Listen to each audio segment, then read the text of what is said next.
todo esto lo vamos a analizar. Para ello nos acompaña Antonio Morales, periodista independiente, director del programa Café Picante que ustedes encuentran a través de YouTube. Nos acompaña desde Bogotá. Antonio, muy buenas noches, un gusto, ¿cómo está?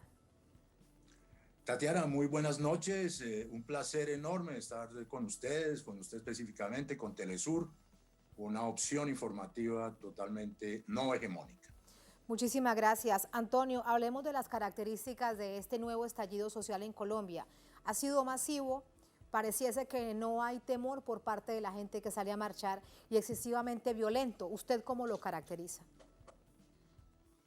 Bueno, es una consecuencia de una protesta y de un ánimo de reivindicaciones represado en Colombia desde finales del 2019, en el mes de noviembre, donde había una gran movilización que fue truncada primero por las fiestas de fin de año y posteriormente por la llegada del coronavirus. Durante todo el año 2020 se fueron acumulando tensiones. Evidentemente el coronavirus y la pandemia pues degradaron todavía más la economía colombiana. Estamos a unos niveles absolutamente delirantes de desempleo y de pérdida de la capacidad adquisitiva de la gente. Todo eso se fue acumulando a la par, Tatiana, pues de una descrédito general del gobierno por el pésimo tratamiento del coronavirus. Estamos con los peores índices casi que en América Latina y en una posición en el mundo muy negativa con respecto a contagios, vacunas y muertes, como ustedes lo saben, de tal manera que el acumulado de todas esas instancias y evidentemente la necesidad de una expresión organizada, popular, de protesta, desemboca en la propuesta del gobierno presentada en el Congreso, hoy retirada parcialmente, de una reforma tributaria que gravaba fundamentalmente a las clases medias bajas y medias y al pueblo, es decir, a los estratos más bajos que se encuentran en condiciones pues, de pobreza y que implicaba a los ojos de las personas que hemos sido críticas de eso, un descenso, además de lo de la pandemia, de la condición de la pobreza generalizada de un 40% de la población a la miseria. Todo ese acumulado, además pues toda la cantidad de masacres y de asesinatos de líderes populares por centenares, la muerte de desmovilizados de las FARC, la agresividad gigantesca del uribismo y del gobierno de Duque contra el proceso de paz, contra la Justicia Especial para la Paz, estaban larvadas hasta el momento en que la reforma presentada por Carrasquilla, el ministro de Hacienda, hoy demitido, se convierte en lo que llamamos en Colombia el florero de Llorente, es decir, en la explosión detonante de esa capacidad de protesta que estaba larvada. Surge, pero evidentemente tanto el comité de paro como en el ánimo de la gente que protesta, que pues se cuenta por millones en este momento, desde las manifestaciones así lo comprueban, no está solamente la reforma tributaria, todo está derivando hacia otro tipo de problemáticas complicadísimas del país y de agresiones profundas y antisociales del uribismo y de Duque contra el pueblo, como la reforma pensional, la ley de salud, que va a empeorar todavía más las condiciones de salud en este país, y una reforma laboral que están tratando Que pues eso, de Antonio, con elaborar. respecto a la reforma a la salud que se plantea ya es mucho, teniendo en cuenta que prácticamente el sistema de salud pública en Colombia no existe porque todo ha sido entregado a los privados, por eso se llama ese llamado paquetazo neoliberal. Pero Antonio, a esto además sumarle la excesiva violencia con que actúa la fuerza pública. Hoy el comandante de la Policía de Colombia decía que no dieron la orden. ¿De dónde sale entonces tal nivel de violencia? Estamos hablando de 31 personas confirmadas que han sido asesinadas por armas de fuego. ¿Y quién tenía las armas de fuego en medio de la protesta social? Pues la fuerza pública, la policía y el ejército cuando llegaban a disparar. Mira, yo pienso que hay que hacer una pequeña historia muy breve. Y es que hace unos días el señor expresidente Álvaro Uribe en un Twitter llamó a la ocupación del país por el ejército y a disparar. Como ustedes quizás lo saben, la relación de las fuerzas militares con el expresidente Uribe es totalmente ligada, es decir, prácticamente hay una obediencia debida. Tras ese Twitter se desmadró la violencia. Es decir, pareciera como si la fuerza pública, y en este caso la policía, el general Vargas dice que no dio la orden de disparar, pero no puede ser que no decenas, centenares, véase, miles de policías han disparado y siguen disparando durante estas noches en diferentes partes del país, desde Cali a Bucaramanga, Popayán, etc.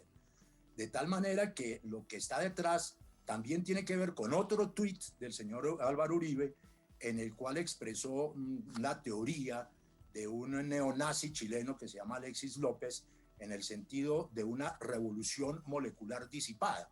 para tratar de convencer, y sí convencer, a quienes tienen el poder de las armas oficiales en este país,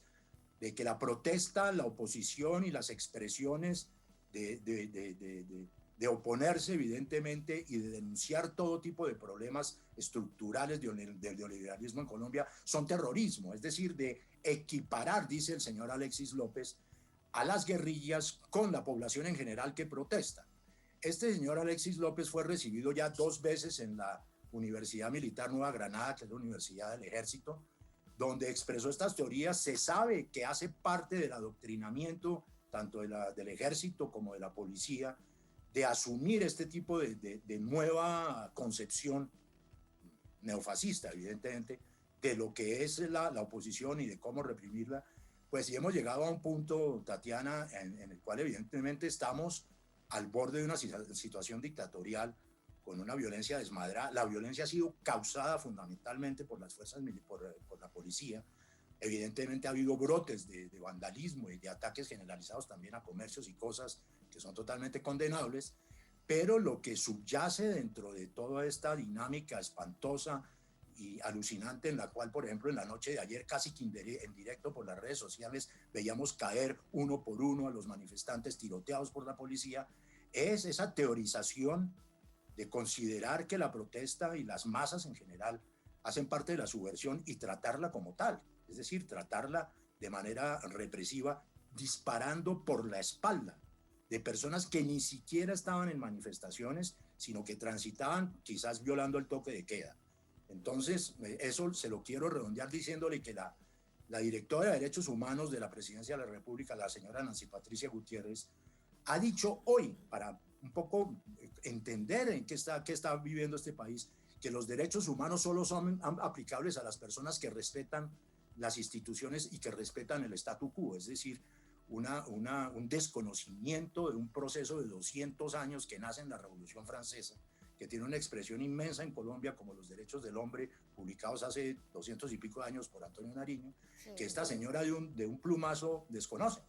Y que ubica además al Estado colombiano en un asunto muy peligroso con mayor nivel de preocupación. Quiero detenerme con más de esto que parecía una frase bastante sorpresiva para aquellos que se los tomó de alguna manera pendientes de otras cosas, digamos, del expresidente Uribe, revolución molecular disipada. Y revisando más acerca de el concepto que es considerado como una doctrina por ese señor que usted está nombrando, Antonio Alexis López, él ha sido declaradamente abierta, de una manera abierta, declarado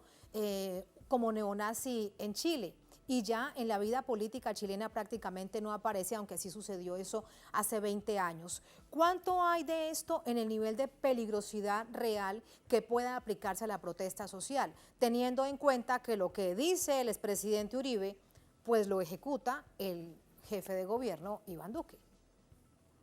Pues habíamos visto todo tipo de desmanes verbales del expresidente Uribe,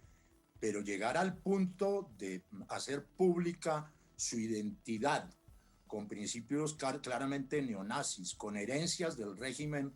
de Augusto Pinochet, de la dictadura, es decir, de ponerse públicamente en sintonía con posibilidades totalmente dictatoriales y autoritaristas y evidentemente fascistas, como el neonazi Alexis López, pues es un gran descubrimiento de cartas del presidente, es decir, parece que no tiene ambajes ni ningún pudor en identificarse con ello, y ahora nos enteramos, porque evidentemente, como tú lo dices, Tatiana, se desarrolló la información, que el señor Alexis López es una persona bien recibida en el estamento militar colombiano y que lo estudia, que leen sus libros, que valoran sus hipótesis. Muy sorprendente que al calor de los horrores cometidos en las calles y en las noches, que hoy pareciera que se van a repetir, como lo de Cali ayer, se entienda que las fuerzas militares están doctrinalmente asumiendo versiones y filosofías, entre comillas, totalmente fuera de cualquier propósito democrático. Es decir, están nutriéndose de fascismo y de nazismo. Y el expresidente poniendo en escena pública su encanto por ese tipo de teorizaciones sobre las dinámicas de la oposición y la protesta en América Latina. Resulta muy, muy grave. Además, así como lo planteas, si lo revisamos en este contexto de tal nivel de violencia, donde lo que se exige a nivel internacional por esa llamada comunidad internacional es el respeto a los derechos humanos, pero eso es lo que no ha sucedido. Ahora, con respecto a la postura del presidente Duque, Antonio, quiero conocer tu análisis. Él está convocando hoy a un gran diálogo nacional. Algunos sectores de oposición dicen que no van a asistir porque esto es más bla, bla, bla, muy similar a lo que sucedió en el año 2019, que se sentaron en unas mesas de diálogo y al final nada pasó y lo que el gobierno hizo fue dilatar todo este proceso. ¿Encuentras alguna similitud con eso? ¿Qué opinas? Sí, sin duda, Tatiana, pero hay una cosa que es notable en esto, y es que los sectores de centro izquierda y de izquierda que algunos no han sido invitados, es decir, solamente algunos que fueron invitados por el presidente han dicho muy claramente que mientras no cese la masacre no irán. Es decir, que no pueden estar en connivencia con un presidente y con un Estado que está asesinando al pueblo en las calles, que mientras no paren esta barbarie, que desafortunadamente uno pudiera entender que en la medida de la respuesta de la gente y de las movilizaciones esto va a seguir, una movilización muy fuerte mañana, como lo decía el corresponsal Tobar. Entonces, lo significativo es que no solamente se trata de una especie de sainete en el cual Duque primero invita a los gremios de la producción, que son sus aliados, invita a los partidos de gobierno, al uribismo en general, en sus diversas versiones, y excluye, y cuando se ve un poco ahorcado por la presión nacional y por la presión internacional que empieza a crecer, por ejemplo,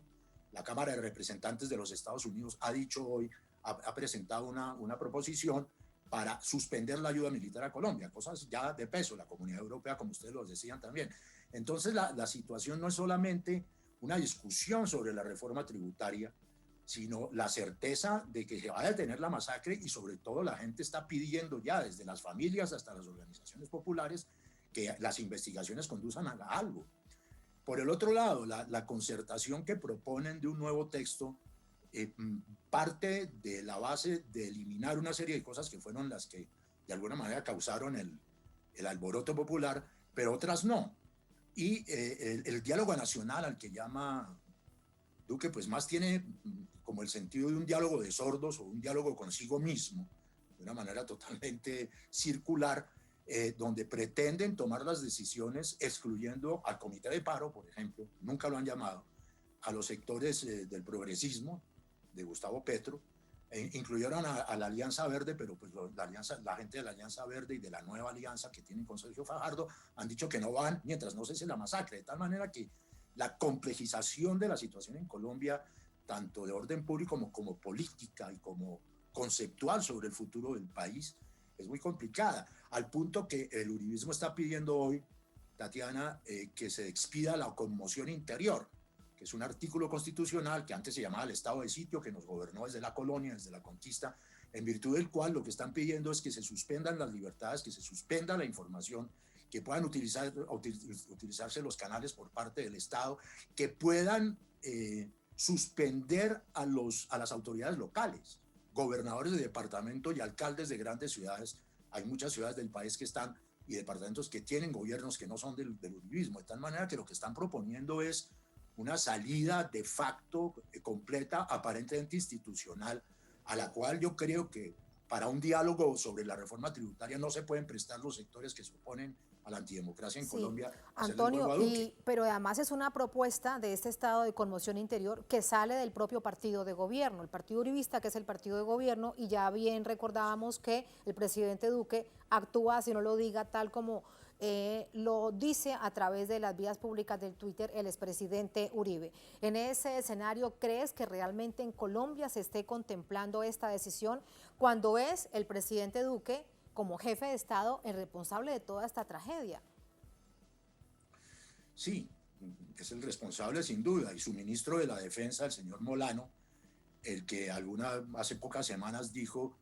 que los niños eran máquinas de guerra, los niños que podrían ser captados por la guerrilla, es decir, un exabrupto de una monstruosidad gigantesca. Pero hay que buscar el agua, la situación aguas arriba, de alguna manera. Es decir, la estructura de la realidad política colombiana es que el que manda es Uribe. Es decir, y aquí se comprobó ya con precisión que el presidente Duque no tiene ninguna autonomía. Duque ordenó sacar los tanques y las tropas a la calle y 2 días tardó, Uribe lo ordenó y Duque tardó 2 días en hacerlo. Igual la policía asumió como órdenes la teoría esta espantosa del fascismo chileno. De tal manera que sin autonomía, sin ninguna capacidad de maniobra, inclusive con sectores cercanos entre los gremios, algunos por ejemplo, que se oponen, que empiezan a oponerse a Duque, la gobernabilidad de Duque está muy complicada y pues se hablaba inclusive un poco locamente, pero con algún sentido también, de un autogolpe en el cual se desinstitucionalizara para institucionalizar la problemática de unas elecciones que están, Tatiana, como tú lo sabes, a 1 año de distancia nada más, que se podrían ver afectadas, inclusive en su realización, si se acaba de desestabilizar esta pseudodemocracia colombiana, que es apenas electoral y nada más. Entonces, la situación es muy confusa. La gente que se ocupa del análisis en Colombia tampoco la tiene clara, ¿no? Ninguno de los que hablamos públicamente sobre estos temas la tenemos clara qué puede pasar. Por lo pronto, lo que exigimos es que pare la masacre, que paren el río de sangre y que la comunidad internacional apoye las libertades en Colombia y el Estado de Derecho y que impida un desarrollo de carácter golpista y de fracción total y final de la democracia en Colombia. Que pare la masacre, que pare este baño de sangre, la protesta social está en la Constitución colombiana. Antonio, muchísimas gracias por tu análisis, un placer, bienvenido siempre, muchas gracias, buenas noches. Chao a toda la audiencia y a ti, Tatiana, muchas gracias. Muchas gracias, muy buenas noches.